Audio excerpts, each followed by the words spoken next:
قیامت کے دن روزہ دار کے حق میں شفاعت کرے گا اور اس کی شفاعت قبول کی جائے گی، جیسا کہ میرے آقا علیہ الصلوۃ والسلام کا فرمان ہے، الصیام والقرآن یشفعان للعبد یوم القیامہ، روزہ اور قرآن دونوں بندے کے حق میں روز قیامت شفاعت کریں گے۔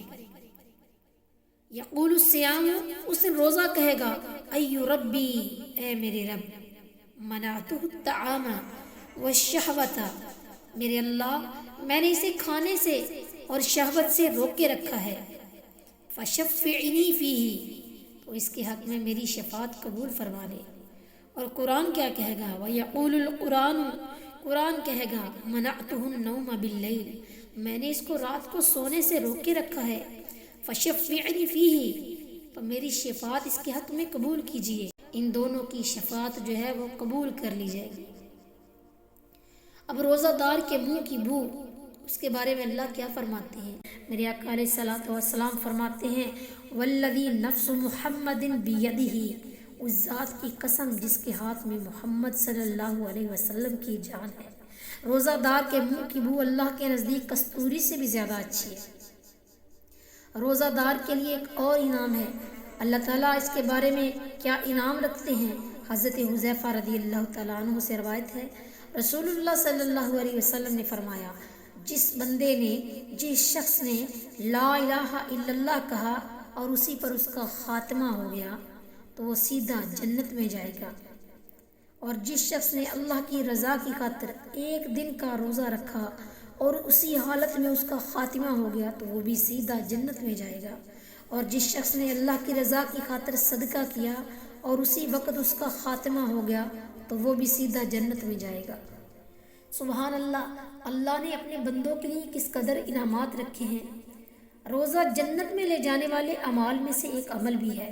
حضرت ابو ہریرہ رضی اللہ تعالیٰ عنہ سے روایت ہے کہ ایک دیہاتی میرے آقا علیہ الصلوۃ والسلام کی خدمت میں حاضر ہوا اور اس نے کہا، اے اللہ کے رسول، مجھے کوئی ایسی چیز بتائیں جس پر میں عمل کروں تو جنت میں داخل ہو جاؤں۔ تو رسول اللہ صلی اللہ علیہ وسلم نے ارشاد فرمایا، تعبد اللہ لا تشرک بہ شیئا، تو اللہ کی عبادت کر اور اس کے ساتھ کسی کو شریک مت بنا، وتقیم الصلاۃ المکتوبہ، فرض نماز قائم کر، وتؤدی الزکوٰۃ، فرض زکوٰۃ کو ادا کر، وتصوم رمضان، اور رمضان کے روزے رکھ۔ یہ سن کر دیہاتی نے کہا، اس ذات کی قسم جس کے ہاتھ میں میری جان ہے، میں ہمیشہ نہ اس سے زیادہ کروں گا اور نہ اس سے کم۔ پھر وہ جب چلا گیا تو آقا علیہ الصلوۃ والسلام نے فرمایا، جو آدمی اہل جنت میں سے کسی شخص کو دیکھنا چاہتا ہے وہ اسے دیکھ لے۔ سبحان اللہ۔ حضرت ابو امامہ باہلی رضی اللہ تعالیٰ عنہ بیان کرتے ہیں کہ میں نے رسول اللہ صلی اللہ علیہ وسلم کو یہ فرماتے ہوئے سنا، میں سویا ہوا تھا کہ خواب میں میرے پاس دو آدمی آئے جنہوں نے میرے بازوؤں کو پکڑ کر مجھے اٹھایا اور ایک دشوار چڑھائی والے پہاڑ تک لے جا کر مجھے اس پر چڑھنے کے لیے کہا۔ میں اس پر چڑھ نہیں سکتا تھا۔ انہوں نے کہا، ہم اسے آپ کے لیے آسان بنا دیں گے۔ چنانچہ میں نے اس پر چڑھنا شروع کر دیا، حتیٰ کہ پہاڑ کی چوٹی تک پہنچ گیا تو میں نے وہاں چیخنے اور چلانے کی آوازیں سنی۔ میں نے دریافت کیا کہ یہ چیخ و پکار کیسی ہے؟ انہوں نے جواب دیا کہ یہ جہنمیوں کی آہ و بکا کا شور ہے۔ پھر مجھے اس سے آگے لے جایا گیا جہاں میں نے کچھ لوگوں کو الٹا لٹکے ہوئے دیکھا جن کی باچھیں چیر دی گئی تھی اور ان سے خون بہہ رہا تھا۔ میں نے پوچھا، یہ کون لوگ ہیں؟ جواب ملا کہ یہ وہ لوگ ہیں جو روزے کے ایام میں کھایا پیا کرتے تھے۔